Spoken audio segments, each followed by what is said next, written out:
Ay, Maggie. Excited ka na naman. Wala akong dalang pagkain. Uy. Ha? Celebration. Colors to. Hindi ka talaga kakain? Hilo. Oh, sige. Sige, lamos na ako. Oh, Maggie! Ayan. Nag-ano kasi ako, nag-merienda ako ng togi, tsaka hard-boiled egg, tapos black coffee sa store. So, busog na ako. Hindi, si Chris ata kumain na rin eh. Maghihilamos nilang ako. Tapos, tulog na. Ay, naku, Poknat. Ay, naku. Sabi ko sa CR ka na mag-ihi. Poknat na to. Good morning. Sabi yun ako, ang hapdi ng sikmura. Hindi na kasi ako kumain kagabi, diba? Hindi rin ako nakatulog. Tunog yung yung tiyan ko. Hello pa. Ayan, nantay ko na lang si Rico. Wait lang, Groot. Ayan, nantay ko na lang si Rico. Nagpabili ako ng... Okay, tama. Diba? Sobrang gutom ko. Ano pa ako? Sabaw pa.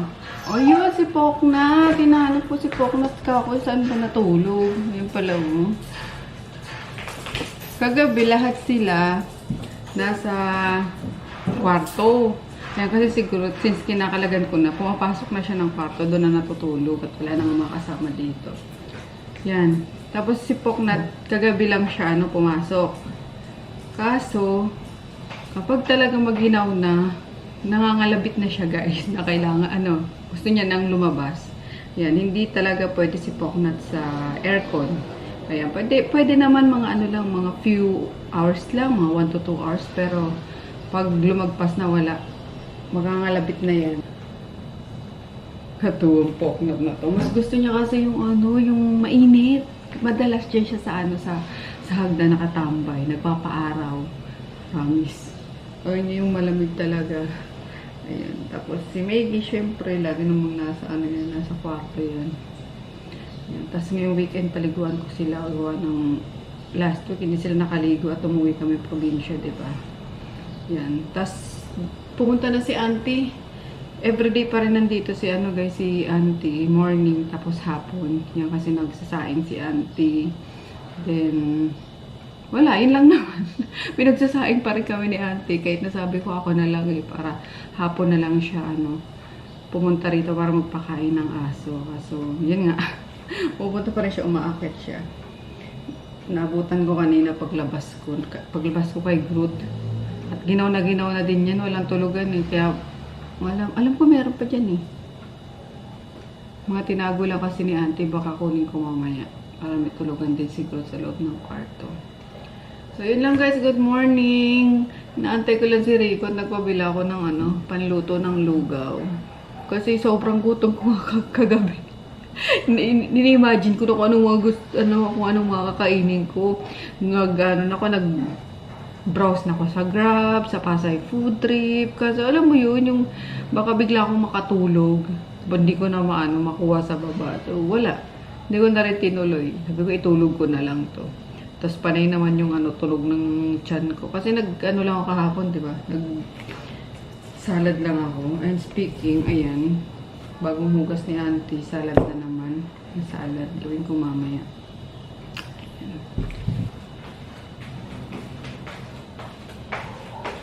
Hindi ko pala naisaling kahapon. Yung kape na binro ko.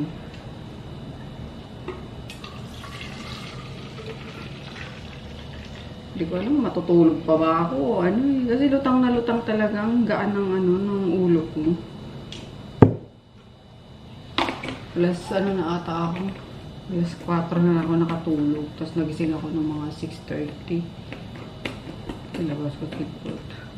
Buti na lang natapos ko kahapon yung dapat kong gawin. Nabuko na yung mga ibubuk sa DHL. Ayun, tapos may pupuntahan kami ngayon at hindi ko rin napuntahan. Yung pipick upin ko yung mga buri blinds sa Pasig. Wala matulog pa. Pero gusto kong kumain ng lugaw. Hindi na rin ako nagpasaan kay auntie ng brown rice kasi lagi na kami napapanisan. And wala na rin. Kunti na lang yung nandiyan namin. Ito, try ko sana yung adlay rice ngayon. So, man, utang pa ako. Kape na nga tayo guys para magising-gising. Kadarating lang ni Rico, medyo umiinit na naman yung ulo ko kasi akala ko alas 6 siya umalis. Alas 9 na. Sabi ko wala pa. Kaloka. Sabi kasi kanina ni auntie umalis na daw si Rico. So ayun, nagpabili ako ng konti lang panggamit dito sa bahay. Siling, haba, kamatis, tapos siling pula. Then, kabayo ka. Red onion. Ganda. Ganito mga size lang ang gusto ko. Isang ano lang. Kapag magluluto ka. Isang peraso lang. Sinabibili ko kasi late yan. Lalaki. Tapos, para kilagrut. Ayan, chicken neck. Tapos, atay. And then, chicken wings. Ayan, ihahalo ko sa ano. Panlaho ko sa lugaw. Ayan.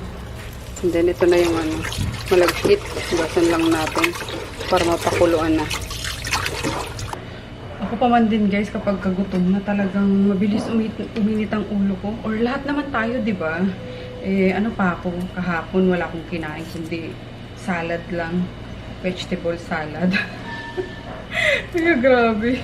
Tapos kulang pa ako sa tulog, kaya ayun. Kamuntikan ko na namang maano si Rick, masangkot siya. Sabi kasi ni auntie kanina, ang umano na, umalis na, eh, lumabas ako ng kwarto mga 6:30. So, ina-expect ko mga 7 andito na. Eh, alas 9 na nga. So, asan yun si Rico? Yung pala si Nene, yung ano, yung pumunta ng palengke, maaga. Anyway, ayun, sinalang ko na siya. Malagkit para pakuluan na. Sakit ng ulo ko, grabe. Bubwisit pa ako dito kay dati. Sinabi ko na kapag maano na gabi na is hanggang alas 9 lang yung ano, yung paglalaro niya kasi pag inaantok na ako tapos nakaidlip ako bigla, then nagising ako, gawa ng syempre yung ano ng computer niya. Yun, ang hirap na ako makatulog kaya kagabi 4 AM na ako na ano, nakatulog dahil sa kanya. Buisit na naman ako ngayon. Ang sarap batuhin. Ngayon natutulog siya, sarap batuhin. Buisit ko. Kainis. Ay, naku. Ako dyan. Nagsama-sama na yung gutom, yung inis, yung puyat.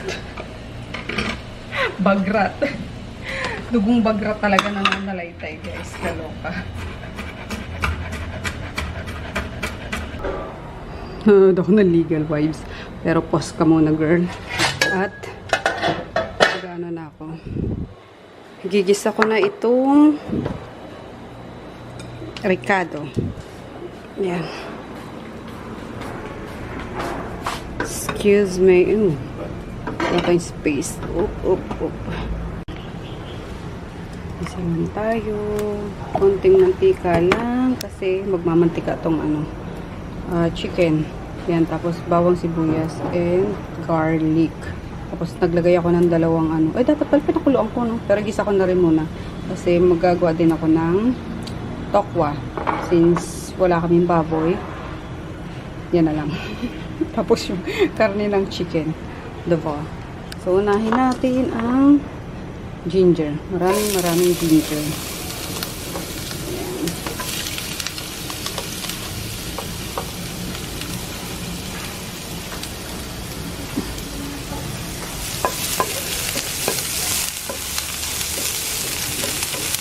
Maghapon na namin ito. Hindi na ako nagpasaing kay auntie. Kahit ng brown rice. Kasi yung daming natira kagabi. Eh. Sayang. Napanis lang. Ayan. Ay, kabayo. Ay, naku. Ayan. Oo. Dulas. Naku. Magsigrasya pa. Ayan natin yung bawang sibuyas.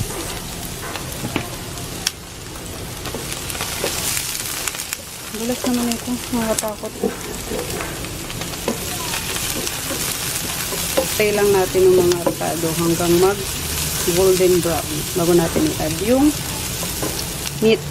And then, i-render natin hanggang lumabas yung fat niya or hanggang magano din siya. Pag golden brown din. Ng konti lang. Hindi naman golden brown na parang dinip fry. Yan, para yung mga taba-taba is matunaw.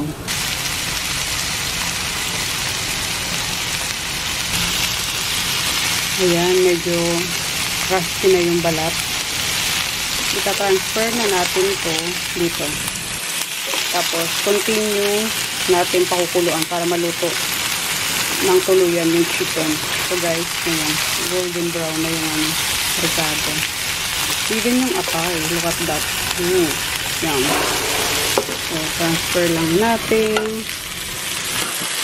Hirap mag-vlog. Ng isang kamay lang.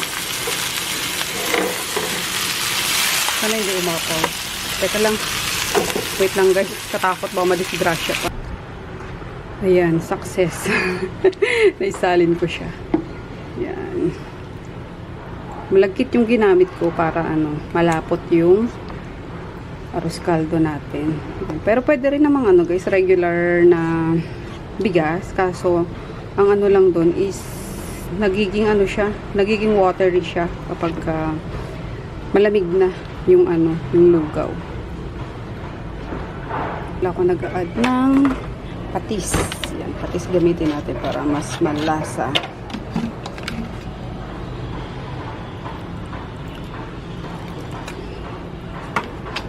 Tapos mamaya yun na yung pepper.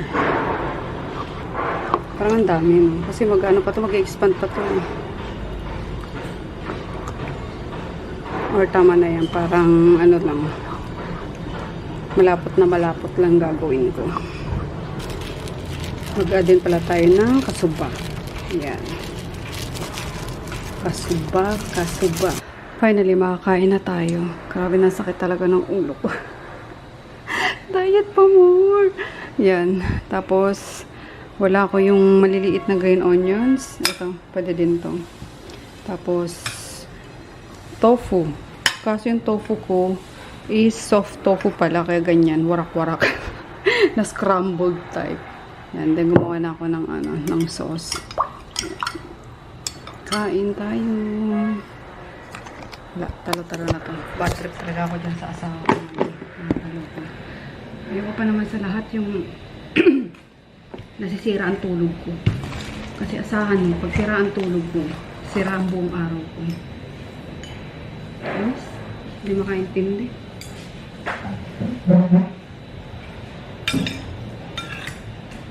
Kain na lang natin yan.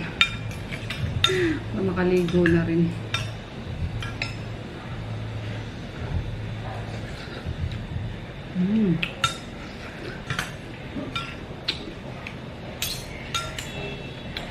Butin lang kahit mainit ang ulo ko.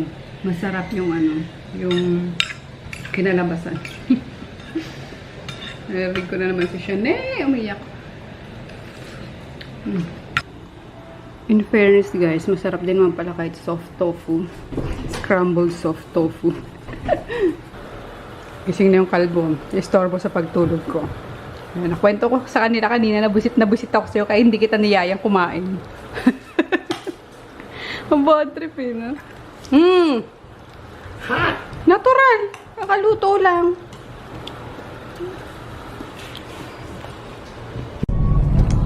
Ang layo na namin guys dun sa sa pipick up ng blinds. Kaloka. Hindi kasi ako nakapag-withdraw bago umalis. Kaya akala ko may dito mga ATM na malapit. Kaloka, layo na namin dun sa pinaka-pick up point. Wala akong makitang any ATM machine dito. Colors. Ayan. Balik kami dun sa sa main road. Nakakaloka. Ano ba to? Ano lugar to? Manggahan? Hindi. Ano to? Basta papuntang Broadway. Oh, yun. Malapit na kami sa papunta na kaming ano ba yun? Sabi ko, Taytay. Likod ng Taytay. Ayan, dito na kami guys sa birihan. Bilihan. Saan pahaba to? Puro puro mga buri. Hello ate. Ayan. Parisibuhan na lang ako, ate. Ha? Thank you. Ayan. Tingin tayo.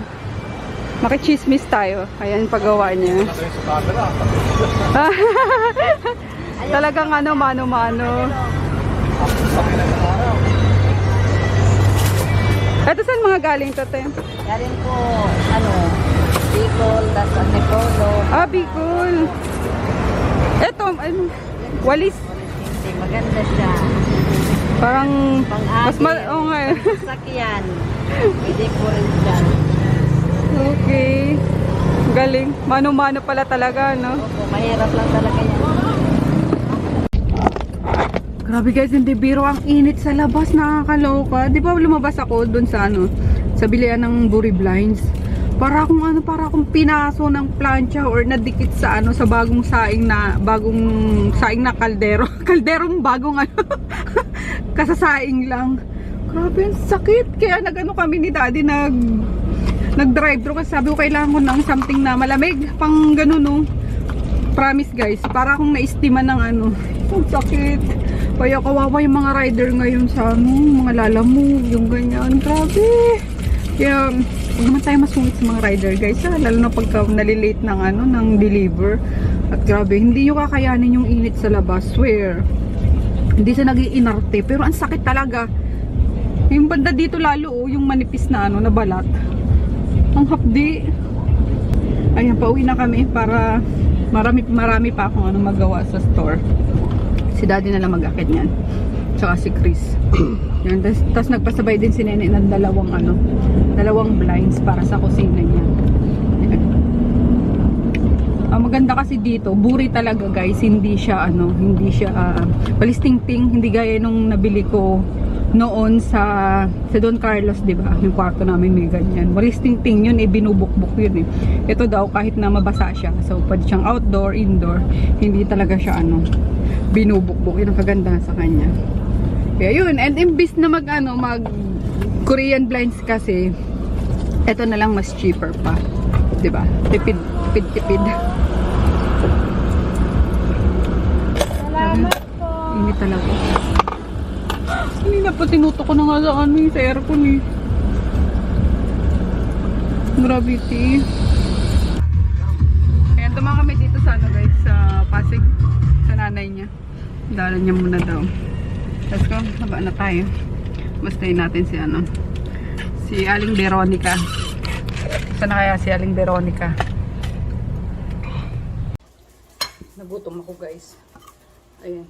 Yung lugaw ulit kanina. Hininit ko lang. Harap. Tsaka yung tofu. Kuha lang tayong sauce.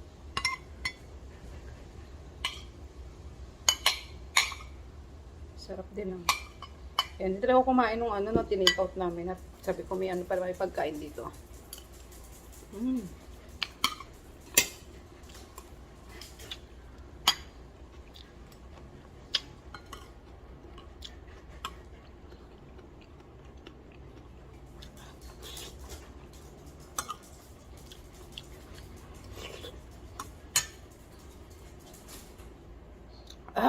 Ang init.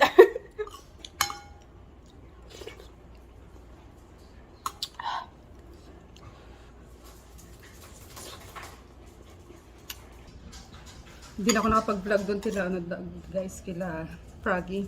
Gawa ng sabi na naman ng mga basher dyan. Isang anay na lang hindi pumipirma sa bahay nila. Which is totoo naman. Kaso, ayun nga. Ayaw naman ipagalaw ni Mami. Gustuin ko man na kasi sinabi ko na yung kay wait lang, tumatawag. Ayun, sana ba ako? Naano ko na yung kay Froggy na nasabi ko na kako natin yung bahay nyo, parang ipaayos. Kaso hahatiin pa yun. So, doon kami namang problema. Kasi kapag pinagawa yun, syempre kailangan gibain lahat, di ba, para mahati. At paghahatian pa yun ng dalawa, kasi dalawa magkapatid yung yung tatay tsaka dalawa magkapatid yung nanay ni Froggy tsaka yung yung uncle niya. So hatiin sa dalawa. So, syempre, baka sabi kasi ni Mami, baka magulo pa. So, yun, hayaan na lang daw na ibenta. Yan. So, it's either ibenta yun or ipaparenovate namin. Pero, ang ano na lumang, sorry, gutom na gutom talaga lola nyo, no? Ayun, grabe, lumang-luma na talaga. Kasi, umano kami doon, lumipat kami doon. Baby pa si Chris. Tapos, ngayong 16 years old na, andun pa rin yung mga gamit na inabutan ni Chris, guys. Kaloka.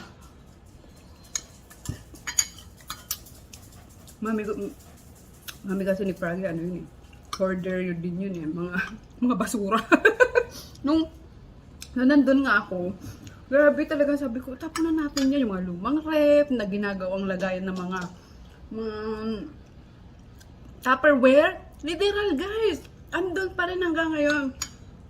Inaano ko yun kay Dado. Sabi ko, tapon na natin yan. Sabi mo kay Mami yung ganyan-ganyan. Siyempre, nagitira lang ako dun. Minsan nagalit pa nga si Mami na, ay, huwag niyo pakialaman yung mga gamit ko, yung ganyan. So, simula nun, hindi na ako nangialam dun. Yan. Naglilinis lang ako doon, malinis yung bahay na yun. Hanggang, syempre ngayon, wala na ako doon. And, mas lalong dumami yung yung na-hoard ni Mami, basura. Kaya sabi ko, meh, ano nang plano mo dito sa bahay? So, yun nga, antayin na lang yata yung kabilang side. If ibebenta nila ng buo yun. Yan, kasi, ayun nga, ewan ko dyan ko, Mami.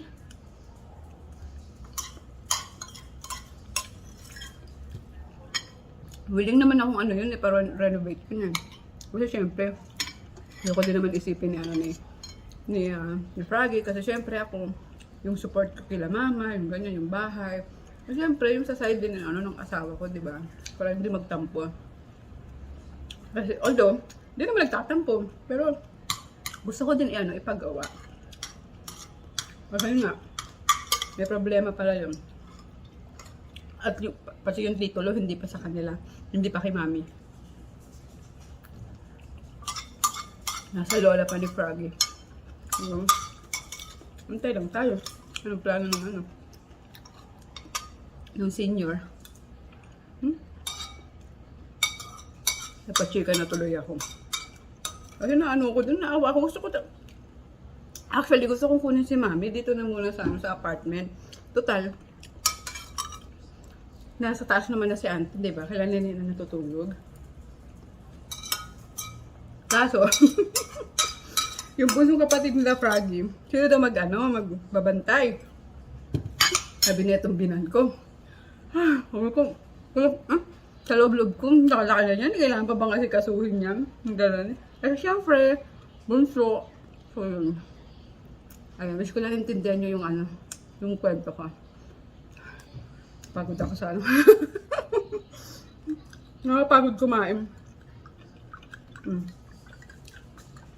Fitox.